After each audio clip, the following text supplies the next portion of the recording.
enjoy. Hey, enjoy, subscribe me. Thank you. Ya. Itu saya mas.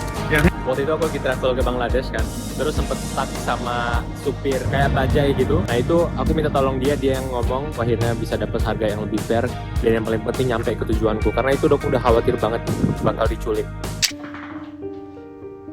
Halo teman-teman, selamat pagi. Hari ini hari Sabtu, yang mana hari Sabtu adalah harinya long run. Aku sendiri biasanya milih weekend buat long run karena di sini waktuku paling bebas. Karena biasanya tiap long run itu emang durasinya 70 menit ke atas. Aku udah siapin morning coffee-ku untuk sedikit tendangan kafein. Sekarang ini aku lagi nontonin vlognya si Philly Bowden pas dia lari Berlin Marathon. Kalau teman-teman baru di sini, mungkin dulu teman-teman nggak tahu kalau sebenarnya aku sempet jadi YouTuber Minecraft. Pas lari di Berlin Marathon itu masuk kilometer-kilometer kritis sekitar 30-35 lah. Kaki udah sakit-sakitan, secara mental juga pengen nyerah. Lagu Minecraft-nya keputer, itu yang judulnya Mice on Venus, itu OST-nya Minecraft. Air mata langsung keluar dari mataku, dan rasanya tuh aku dapet boost dari sosok diriku pas masa kecil. Dan wow, itu kita ada di titik waktu yang berbeda, tapi kita masih berkomunikasi gitu, diriku yang masa lalu dan diriku yang sekarang. Dan setelah aku ngerasain emotional high itu, aku pulang dari Berlin Marathonnya kaki sakit-sakitan, gak bisa naik turun tangga. Tapi pas berbaring di atas kasur, aku lihat ke atas, oh kapan ya kita lari marathon lagi?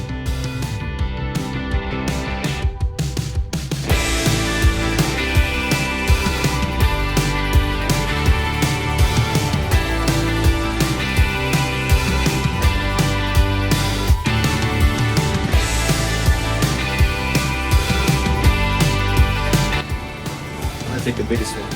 Ini bagian favoritku dari long runs.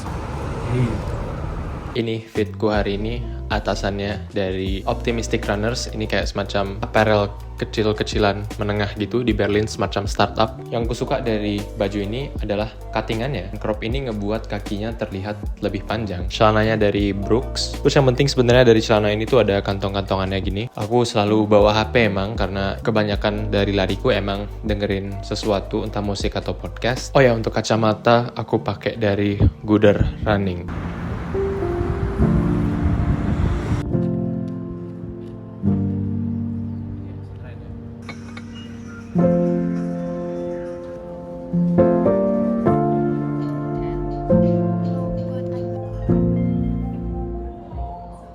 $750になります。クレジットでお願いします。 Why am I so unmotivated? Sorry. Aku nggak pernah bayar apa. Tapi I try to feel down.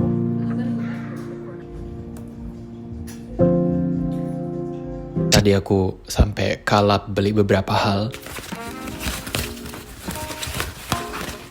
Tapi serius deh, aku kayak lagi suka banget sama fragrance-fragrance saat gini. Misalnya ada beberapa harum itu yang ngingetin aku ke kota-kota tertentu. Dan ini sebenarnya sangat-sangat berpengaruh ya, kayak persepsi siapa diri kita. Karena di bukunya James Clear yang Atomic Habits, ia bilang bahwa mengubah perilaku paling kuat itu adalah identitas. Kayak misalnya saat ini aku ada pohon gede di belakang, dan juga fashion, gimana aku berpakaian saat ini, jam yang kupilih, itu semua adalah sinyal nggak cuma ke dunia luar tapi juga ke diri sendiri. Kayak siapa sih kita sebenarnya? Dan salah satunya yang lagi aku eksperimen itu adalah sense. Waktu itu bahkan ada tuh mbak-mbak yang viral, kalau nggak salah tuh tesis S3-nya, PhD gitu. Nah ini dia, namanya Ellie Lux. Dia ngebahas tentang the politics of smell.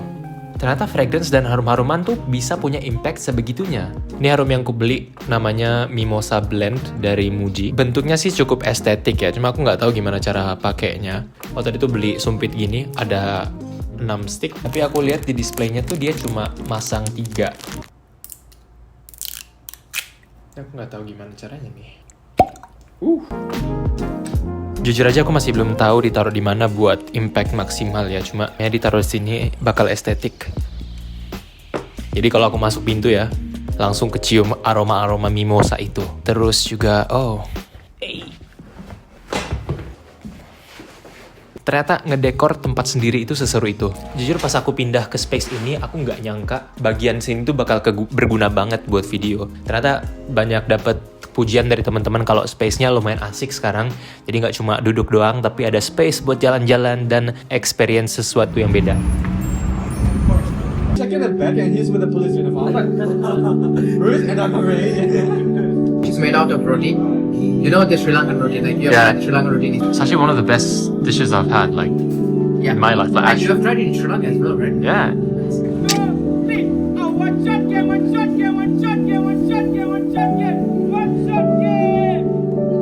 asked them to add some spice, but they haven't.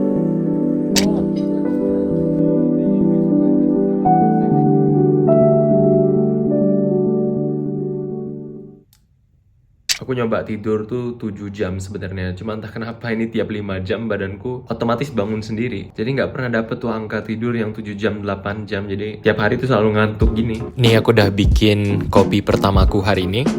Agak kurang enak sih karena kayaknya airnya kebanyakan. Oh, apa mungkin kafein ya yang bikin aku susah tidur? Maksudnya aku minum kopi tapi bukan yang kayak kecanduan gitu. Dan minumku masih terukur gitu kok. Bukan yang kayak tiap jam bikin gitu. Terus juga ini aku harus nanya, ada nggak yang tahu gimana caranya ngilangin rambut-rambut dan debu-debu di lantai? Sebenarnya aku tahu sapu itu ngebantu, tapi aku udah coba nyapu, cuma dia tuh kayak ngambil sedikit terus menyisakan banyak. Apa perlu invest ke vacuum cleaner gitu ya? Wow, ini topik-topikku sekarang udah berubah jadi adulting gini ya. Ngapain sekarang kita ngomongin vacuum cleaner?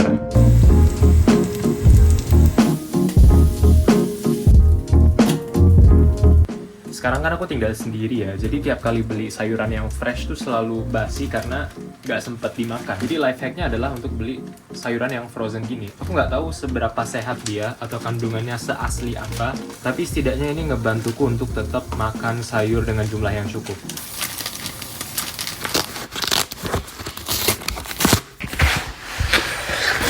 Jadi kemarin aku kan ke kafe ya, dan di kafe itu ada banyak banget majalah Popeye. Nah, majalah Popeye ini adalah semacam majalah skenanya Jepang gitulah. Dan kemarin itu aku nemuin buku yang ini, dia ngebahas tentang interior gitu. Nih, kita jadi bisa tahu orang itu hidupnya kayak gimana. Nih, kayak misalnya orang yang tinggal di space kayak gini, kita nggak cuma diliatin bajunya doang, tapi diliatin bajunya, terus tempat tinggalnya. Makanya aku beli tuh banyak yang interior isunya, bukan yang fashion issue. Jadi aku mau ke sekolah besok dan sekarang aku lagi cari inspirasi mau pakai baju kayak gimana. Aku cocok banget sama ini karena aku juga punya sepatunya, kaos kakinya, dan ya celana yang warna gini lah.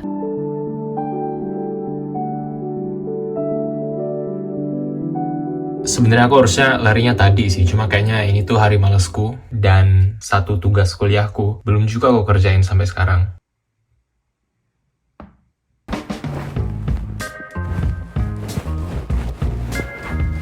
Nah, atasannya kita punya dua opsi sebenarnya. Tapi ini tuh sebenarnya buat lari. Jadi dia dari bahan-bahan sintetis dan menurutku bahan sintetis tuh nggak terlalu bagus ya kalau dipakai harian. Itu kan dia dibuat dari 92% polyester. Jadi kayaknya aku bakal pakai yang ini. What? Yang ini malah 100% polyester. Terus jangan lupa pakai sunscreen. Dirimu di umur 35 akan berterima kasih. Nah, kalau udah gini tuh biasanya vibes abis mandinya tahan lebih lama.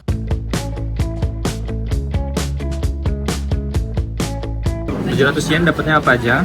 Kinkatsu, kimchi, ini bayam, tahu dan 70.000. Ini 50.000, dapat telur, daging gitu, sama nasi paling kecil tuh 5.000. Don dan daging kedelai. Mana sih? Ih, ya bukan yang itu ya. Bukan deh, ini bukan daging malah. Itu Sayur. apa ya? Sayur ya. Itu kabut ya?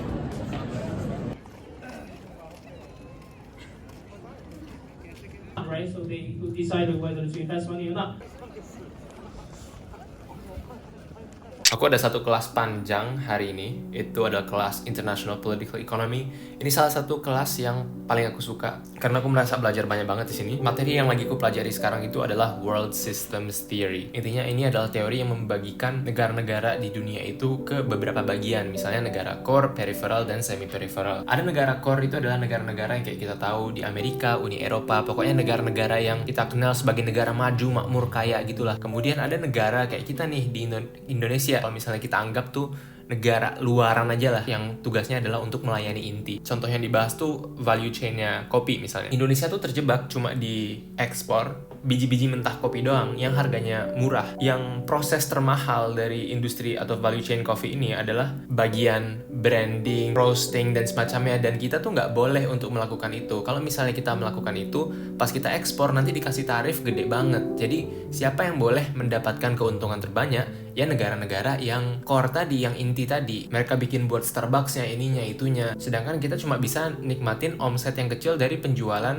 biji mentah yang belum diproses. Alasan kenapa aku tertarik banget sama konsep multi-identitas ini, dan kenapa nama vlog ini multi-identitas life, karena semakin aku gede, aku juga sadar hal kayak gini tuh berlaku di kehidupan kita juga loh. Maksudnya, sebagaimana negara di dunia ini udah kayak diatur gitu secara strukturnya, mana yang boleh bermain sebagai inti, mana yang cuma melayani doang. Di kehidupan juga kita bisa melihat bahwa siapa orang-orang yang kaya dan siapa yang boleh middle class dan miskin, itu juga kayak udah diatur secara struktur gitu. Apalagi di Indonesia ya susah banget mobilitas sosial untuk naik dari satu level ke level lainnya. Makanya sekarang aku nggak lagi ngelihat orang tuh dari pencapaian-pencapaian luaran doang, kayak universitasnya, kekayaan ini dan itu, karena keberhasilan semua orang termasuk keberhasilanku itu nggak semuanya pure effort. Keberuntungan faktor X itu jauh lebih gede. Emang kalau orang berusaha patut diapresiasi dan harus didorong juga. Alasanku tidak menjadikan itu sebagai patokan nilai diri seseorang adalah karena kenyataan bahwa kita tuh punya latar belakang yang berbeda dan banyak darinya kita nggak bisa ngapa-ngapain sama sekali. Makanya daripada kita coba berkompetisi dan menjatuhkan satu sama lain, sadari bahwa masing-masing kita itu multi-identitas. Aku juga YouTuber, tapi aku juga pelari, tapi aku juga pecinta kopi, aku juga suka belajar international political economy, aku juga suka Arsenal, nanti malam aku mau begadang buat nonton Arsenal lawan Paris Saint-Germain. Pokoknya ingat kata Seth Godin, don't try to be the best in a category, be the only one in your category. Dan itu sangat mudah kalau kita mengembrace siapa diri kita sebagai seorang multi-identitas. Kayak yang teman-teman lihat ini aku pakai iPad buat jadi mikrofon doang, karena menurutku ya jujur, ternyata dia nggak terlalu banyak ngubah prosesku untuk belajar. Karena pada akhirnya ya, apa yang ku butuhin, itu semuanya udah bisa dikerjain sama laptop. Mungkin pas aku dulu kuliah teknik ya, banyak ngerjain soal dan semacamnya, mungkin ini bisa ngebantu. Cuma sekarang aku kuliah di economics dan lebih ke soshum gitu, reading dan semacamnya, menurutku laptop lebih bagus. Aku langsung bisa masukin dia ke catatanku dengan format yang sesuai. Terus untuk kelas-kelas finance itu aku bisa langsung ngerjain sheets yang mana prosesnya lebih gampang kalau di laptop. Jujur ini jadi kayak cuma aksesoris doang di rumahku sekarang. Walaupun dulu aku excited banget dengan iPad ini, tapi setelah 4 tahun 5 tahun pakai, jujur aja hampir nggak pernah aku sentuh lagi.